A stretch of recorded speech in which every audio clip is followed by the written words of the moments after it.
Hi everyone, आज मैं आपको पढ़ाने जा रही हूँ और हम स्टार्ट करने वाले हैं आपकी जो क्लास 7 का चैप्टर 9 है, चिड़िया की बच्ची। ये एक छोटी सी नन्ही सी नादान सी बच्ची के बारे में कहानी है जो लोगों के इमोशंस को नहीं समझ पाती है, ह्यूमंस के इंटेंशंस को नहीं समझ पाती है कि इंसान कभी कभार इतना गिर जाता है कि वो अपनी खुशी के लिए, अपने सुख दुख के लिए क्या कर लेता है, जानवरों को कैद कर लेता है, उन्हें अपने पास रख लेता है ताकि वो उनको देख देख के खुश हों, लेकिन उनसे उनकी आज़ादी छीनने की कोशिश करता है। ऐसी ही ये कुछ कहानी है जो हमारे लेखक हमें बता के ये बताना चाह रहे हैं कि जैसे आपके लिए आज़ादी अच्छी है, ज़रूरी है, वैसे उनके लिए भी है। आप उनको पिंजरे में कैद ना करिए। चलिए पढ़ते हैं चिड़िया की बच्ची। यहाँ पे एक शख्स का नाम लिया जा रहा है, एक आदमी का नाम लिया जा रहा है जिसका नाम है माधव दास। माधव दास जो थे वो एक बहुत ही आलीशान, एक मतलब वेल रिस्पेक्टेड पर्सन थे। उनके पास सब कुछ था, पैसा था, गाड़ी थी, मोटर थी, शोहरत थी, दौलत थी, सब कुछ था। उन्होंने अपनी एक नई संगमरमर की कोठी बनवाई थी। अब संगमरमर को याद करके आपको ताजमहल याद आएगा। हाँ, आप सही सोच रहे हैं, ताजमहल भी संगमरमर से बना है और जो माधव दास ने अपनी कोठी बनाई थी वो भी क्या बनवाई थी, वो भी संगमरमर से बनवाई थी। अब आप सोचेंगे कोठी क्या होती है? एक छोटा सा वेल स्ट्रक्चर क्या होता है, हाउस होता है, जिसको आप कहते हैं ना एक ड्रीम हाउस जैसा। वैसा ही जो पुराने ज़माने में यहाँ से कुछ साल पहले जो लोग बनाया करते थे तो उसको वो ऐसा नहीं बोलते थे कि ये डुप्लेक्स है, ये हमारा बंगलो है, ये हमारा ये है, ये हमारा फ्लैट है। तब उसको एक छोटा सा नाम दिया जाता था और उसे कहा जाता था कोठी। और वो यहाँ पे ये भी बताया जा रहा है, लेखक कहते हैं कि जो माधव दास ने संगमरमर की कोठी बनवाई है उसके सामने बहुत ही अच्छा बगीचा भी उन्हें लगाया है और वो कला से बहुत ज़्यादा प्रेम करते हैं। मतलब उन्हें ये म्यूज़िक और बाकी चीज़ों से बहुत ज़्यादा प्यार है।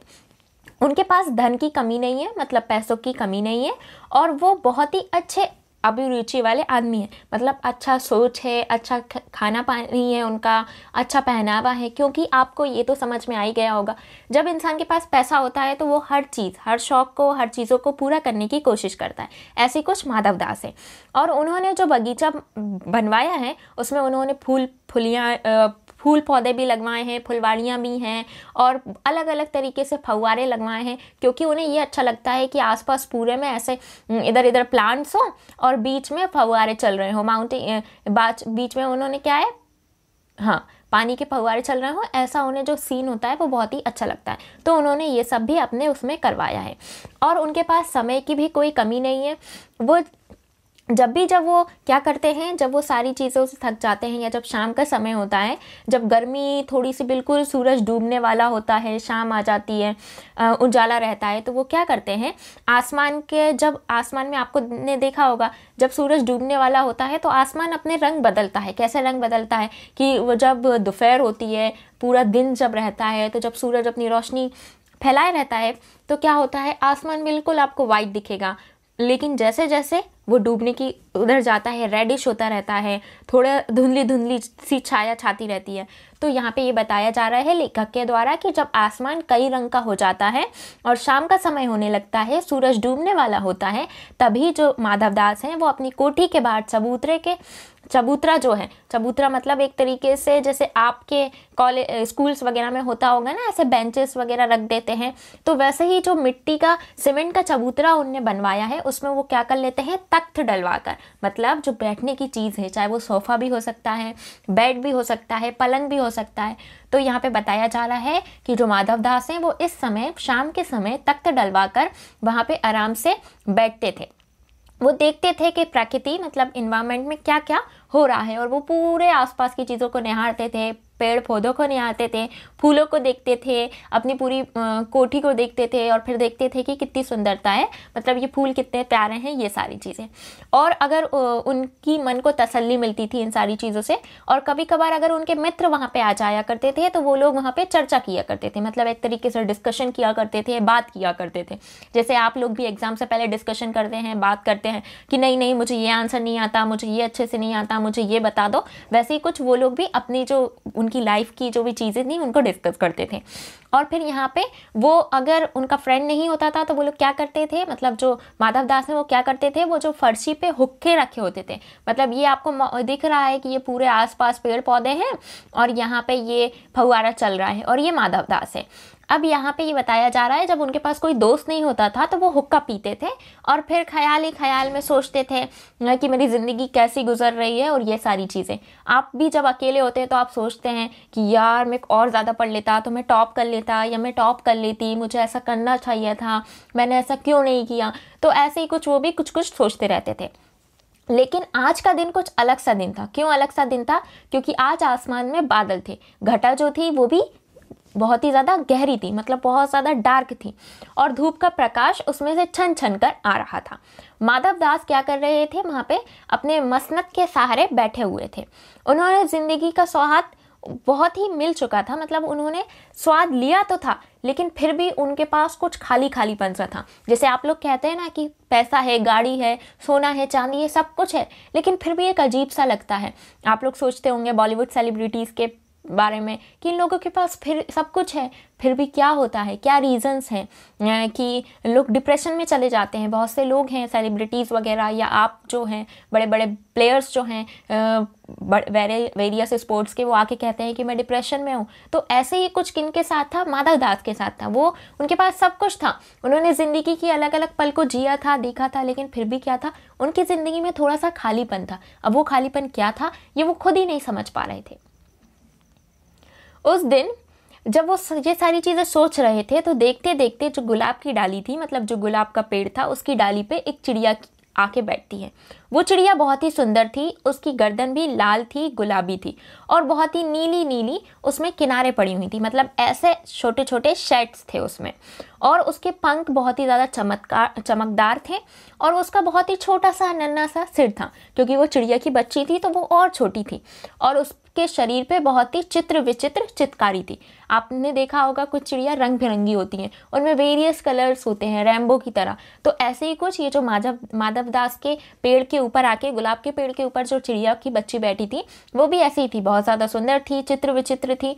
और चिड़िया को मानो माधव दास की सत्ता का कुछ पता ही नहीं था। वो चिड़िया बेचारी जानती ही नहीं थी कि वो किसके कोठी पे आके बैठी है और कहाँ आके बैठ गई है। वो अनजाने में आके बैठी थी, लेकिन वो ये समझ ही नहीं पा रही थी ये कुछ एक बड़ी मुसीबत के आने का अंदेशा है।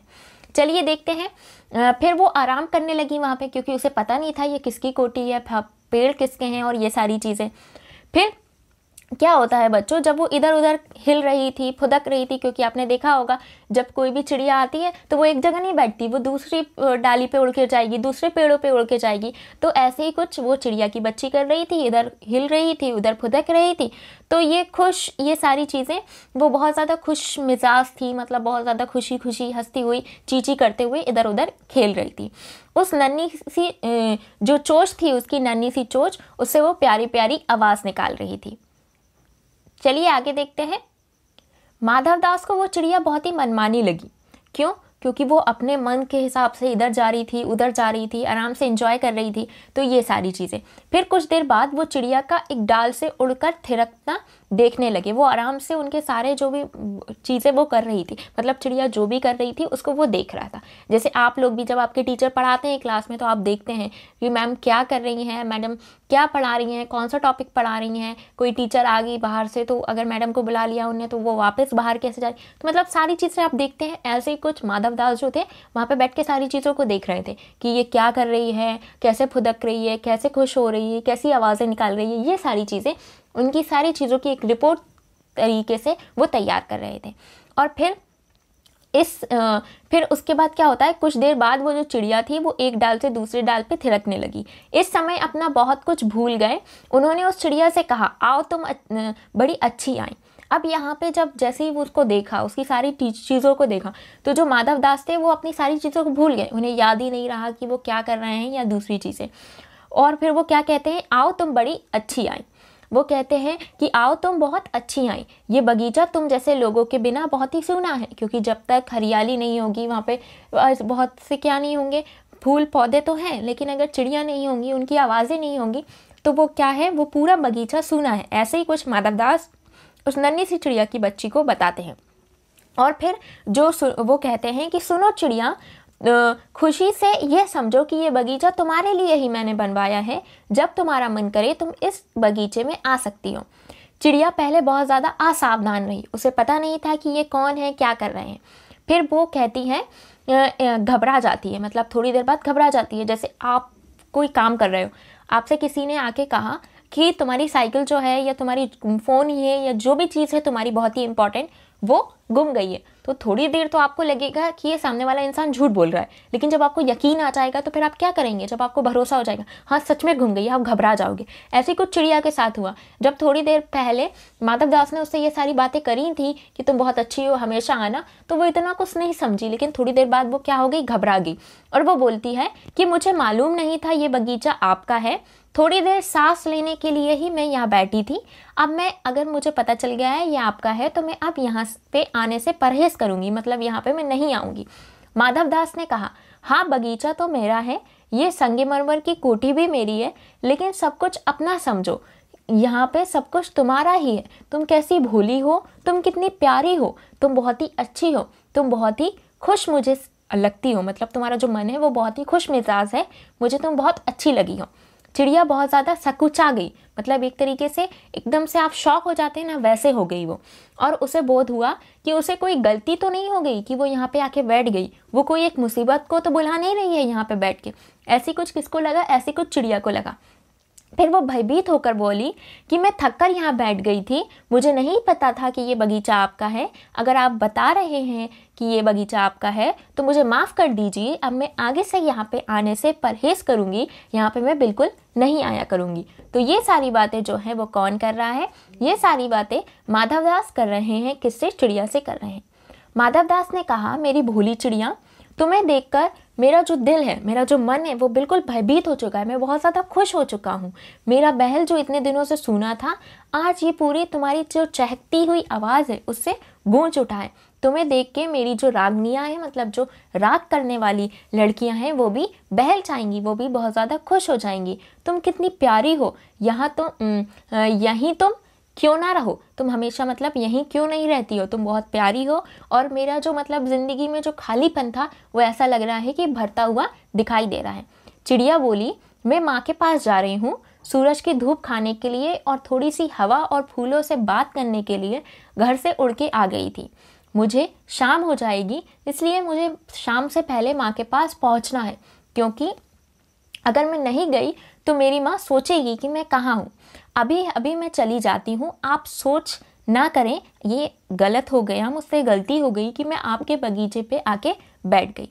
माधव दास ने कहा, प्यारी चिड़िया, तुम पगली मत बनो, देखो तुम्हारे चारों तरफ कितना अच्छे पानी है, पानी खेल रहा है, गुलाब हंस रहा है, महल देखो संगमरमर से बना हुआ है, तुम्हारा दिल वीरान है। मेरा दिल, मतलब किसका दिल वीरान है? हाँ, माधव दास का दिल वीरान है। वो कहते हैं, मेरा दिल वीरान है, जब तुम हंसती हो तो मेरे दिल को एक सुकून मिलता है, एक मतलब एक तरीके से बहुत ही ज़्यादा खुशी मिलती है, हैप्पीनेस होता है मुझे। मेरे पास बहुत सा सोना मोती है, मैं तुम्हें सब कुछ दे दूंगा, तो तुम्हारा सुंदर सा सोने का घर बनवाऊंगा और वहाँ पे मोतियों की झालर लटकाऊंगा और तुम्हें इतनी खुशी दूंगा कि तुम भूल जाओगी कि तुम्हारी माँ कहाँ है और ये दुनिया क्या है। दुनिया की सबसे अच्छी चीज़ें, मतलब दुनिया का सबसे अच्छा घर, सबसे अच्छा खाना पीना, सब कुछ मैं तुम्हें दूंगा। और तुम ये क्यों भूल जाती हो कि तुम्हारे माँ के पास कुछ भी नहीं है? यहाँ देखो, तुम्हारे आसपास सिर्फ सुख ही सुख है। मेरी भोली चिड़िया, तुम मेरी बात को समझती क्यों नहीं हो? ये देखिए, इस फोटो में ये माधव दास है और ये चिड़िया से पूरा कन्वर्सेशन कर रहे हैं। चलिए देखते हैं आगे क्या है। माधव दास ने कहा, मेरी प्यारी चिड़िया, तुम पागल मत बनो। ये सारी चीज़ें उनने कही, तो देखते हैं फिर चिड़िया क्या बोलती है। चिड़िया उस टाइम बहुत डर जाती है और वो कुछ ना कुछ समझ जाती है कि माधव दास ये जो कह रहे हैं उसके पीछे उसके कुछ ना कुछ गलत इंटेंशन है। फिर वो बोलती है, मतलब वो हर बार एक ही चीज़ को रिपीट कर रही होगी, आपने नोटिस किया होगा कि मैं भटक कर आ गई हूँ, ताकि वो माफ़ कर सके, मतलब एक तरीके से माफ़ी चाह रही थी वो माधव दास से। मैं भटक कर बहुत ही थोड़ी देर के लिए आराम करने के लिए इस डाली पर बैठ गई थी, लेकिन मुझे पता नहीं था कि ये डाली आपकी है, मुझसे गलती हो गई है, मैं अभी उड़ी जा रही हूँ, आप मुझे गलत ना समझें। मेरी माँ घोंसले के बाहर बहुत ही देर से क्या कर रही होगी, मेरी राह देख रही होगी, और मैं घोंसले के बाहर ही थी, तभी मुझे ऐसा लगा कि मुझे धूप ले आना चाहिए, तो मैं उड़ते उड़ते यहाँ आ गई और मैं पर खोलते ही बाहर जाती हूँ थोड़ी देर के लिए और फिर वापस आ जाती हूँ। मेरी माँ जो है वो मेरे लिए कुछ खाने को ले आती है और मैं वो खा लेती हूँ। मुझे तुम और कुछ मत समझो, मैं अपनी माँ की हूँ, मैं किसी और की नहीं हूँ। ये सारी एक्सप्लेनेशन कौन दे रही है? ये सारी एक्सप्लेनेशन वो चिड़िया की नन्ही सी मुन्नी सी प्यारी सी जो बच्ची है, चिड़िया की जो बच्ची है, वो ये सारी एक्सप्लेनेशन माधवदास को दे रही है। चलिए आगे देखते हैं। माधवदास ने कहा, भोली चिड़िया तुम कहाँ रहती हो? तुम मुझे क्यों नहीं जानती हो? चिड़िया, मैं माँ को जानती हूँ, भाई को जानती हूँ, सूरज को जानती हूँ, धूप को जानती हूँ, घास पानी और फूलों को जानती हूँ। महामान्य तुम कौन हो? महामान्य आप कौन हो? मैं आपको नहीं जानती। जैसे आपसे कोई कहेगा कि कोई भी, मान लीजिए कोई फॉरेनर आता है, या कोई चाइनीज़ या कोई मंगोल या कोई भी कहीं का भी उठ के कोई भी कंट्री का इंसान आता है और वो आपसे कहता है आप मुझे जानते हो, तो आप कहेंगे क्या? मैं अपने घर वालों को जानता हूँ, मैं अपनी फैमिली को जानता हूँ, मैं आपको नहीं जानता। आप सीधे ऐसे ही बोलेंगे ना। तो ऐसे ही कुछ किसके साथ होता है? चिड़िया के साथ होता है। जब माधवदास उससे कहते हैं कि आप मुझे नहीं जानते, तो माधवदास से चिड़िया कहती है मैं अपने भाई को जानती हूँ और सूरज को और ये सारी चीज़ों को जानती हूँ जिन जिनको वो जानती थी, लेकिन मैं आपको नहीं जानती।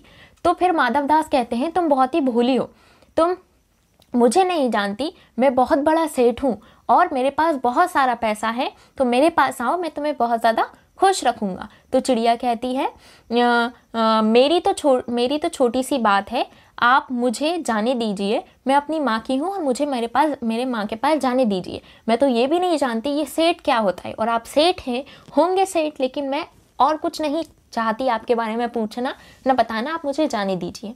माधवदास कहते हैं चिड़िया तुम बहुत ही ज़्यादा अनजान हो, मतलब तुम चीज़ों को नहीं जानती हो, अभी बहुत ज़्यादा क्या हो, सीधी हो, बच्ची हो, अभी तुम्हें परख नहीं है चीज़ों की। ये सब बोलते हैं कौन? माधवदास बोलते हैं, क्योंकि एक तरीके से वो लालच दे रहे थे।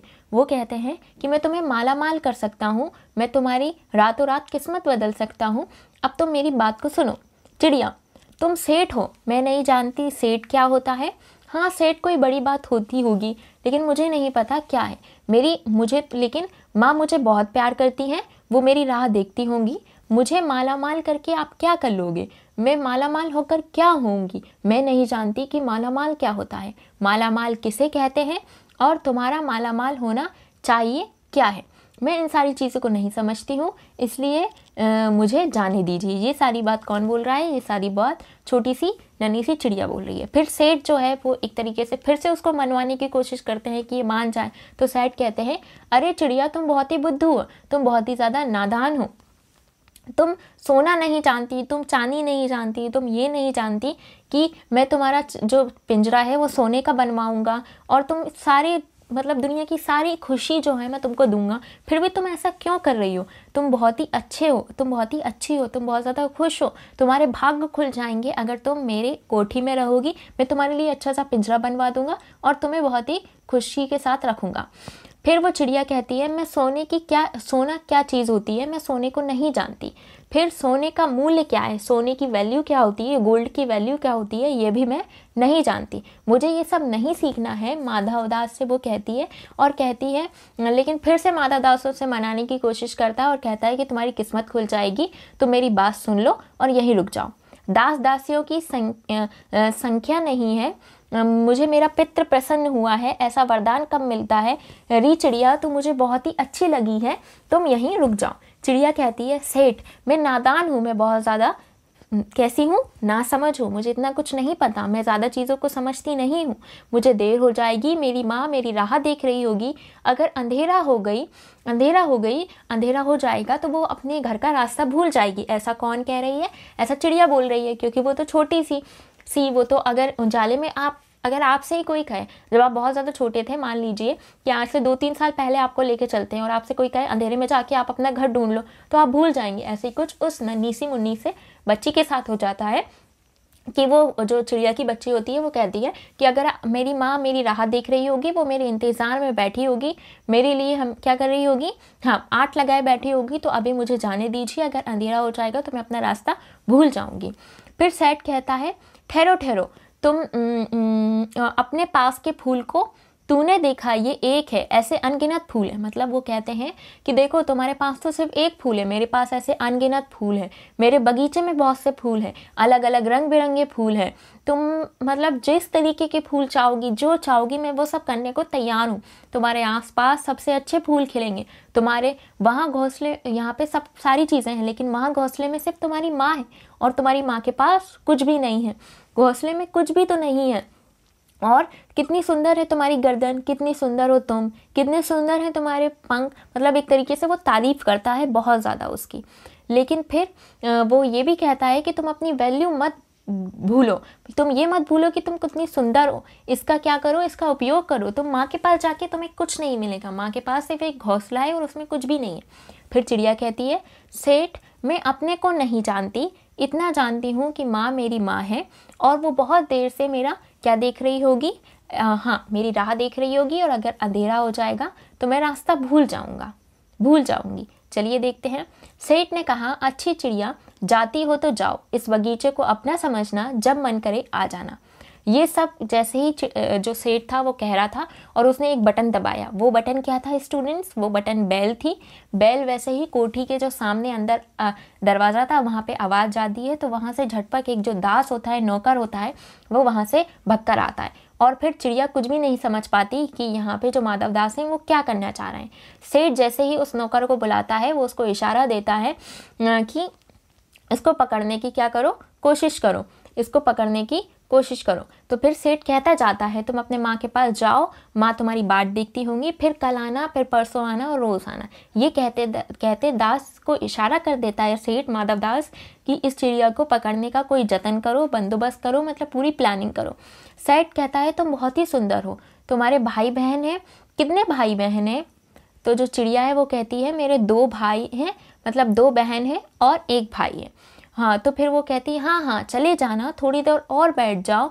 फिर चिड़िया कहती है, उसके फिर एकदम से चिड़िया को एक तरीके से इंटेंशन आने लगते हैं। मतलब आपसे साथ भी जब कुछ बहुत ज़्यादा बुरा होने लगता है तो आपको पता चल जाता है ना होने से पहले कि हाँ मेरे साथ कुछ बुरा होने वाला है, मुझे बुरी फीलिंग आ रही। ऐसी कुछ चिड़िया के साथ होता है, उसको ऐसा लगता है कि हाँ मेरे साथ कुछ गलत होने वाला है। सेठ मुझे देर हो रही है, मैं जा रही हूँ, मुझे जाने दीजिए। सेठ कहते हैं, अभी कहाँ देर हुई है, अभी तो उजियाला है, मतलब अभी तो अंधेरा नहीं हुआ है, अभी तो दिन ढला नहीं है, अभी तो रात हुई नहीं है, तुम थोड़ी देर और यहाँ पे बैठ जाओ। चिड़िया ने कहा, सेठ मुझे डर लगता है, माँ मेरी बहुत ज़्यादा दूर है और अगर रात हो जाएगी तो मैं रास्ता भूल जाऊँगी। इतने में चिड़िया को बोध हो जाता है, ये उसको एक तरीके से फीलिंग आ जाती है कि उसके ऊपर कोई मतलब एक तरीके से उसको पकड़ने की कोशिश कर रहा है। तो फिर जैसे ही वो देखती है कि उसको कोई पकड़ने की कोशिश कर रहा है, वो एकदम से चीख देकर चिल्लाती है और एकदम उड़ जाती है। नौकर के फैलों में हुए, मतलब जो नौकर जो पिंजरा लेके या जो हाथों से उसको बांधना चाह रहा था, पकड़ना चाह रहा था, वो उस पिंजरे से उड़ जाती है और उड़ती हुई अपनी माँ के पास जाती है और माँ की गोद में गिरकर बहुत ज़्यादा घबराती हुई कहती है, ओ माँ, ओ माँ, ओ माँ। तो ये देखिए, ये जो नौकर है ये ऐसे पकड़ने की कोशिश करता है क्योंकि माधव दास बाद में उसको बहलाते हैं चिड़िया को ताकि वो पकड़ लें। चलिए फिर देखते हैं कि माँ के पास जाने के बाद क्या होता है। माँ उससे कहती है, जब आप भी घबरा के आते होंगे तो आपकी माँ भी बोलती होंगी, आपकी मम्मी भी बोलती होंगी, बेटा क्या हुआ बताओ। तो ऐसे ही कुछ जो चिड़िया की माँ है वो कहती है, क्या हुआ मेरी बच्ची, क्या हुआ, तो मुझे बताओ। फिर वो बच्ची जो रहती है काँप काँप कर माँ की छाती से, मतलब उनके सीने से लिपट जाती है और फिर ओ माँ करती रहती है। बड़ी देर बाद जैसे ही उसको थोड़ा ऐसा सब्र आता है, मतलब थोड़ी देर हो जाती है, जब वो बिल्कुल सुकून महसूस करती है तो वो पलंग मीच कर उस छाती में ही चिपक कर सोती है और फिर पलक नहीं खोलती। और इसके लेखक हैं जयनेंद्र कुमार। तो इस स्टोरी से आपने क्या समझा? यही कि आपको क्या करना चाहिए, कभी भी ऐसी हरकतें नहीं करना चाहिए जैसे माधव दास कर रहे हैं, और कि आज़ादी बहुत ज़्यादा क्या होती है, ज़रूरी होती है। चलिए तो फिर ये स्टोरी यहीं एंड होती है। अब हम मिलेंगे नेक्स्ट वीडियो में, तब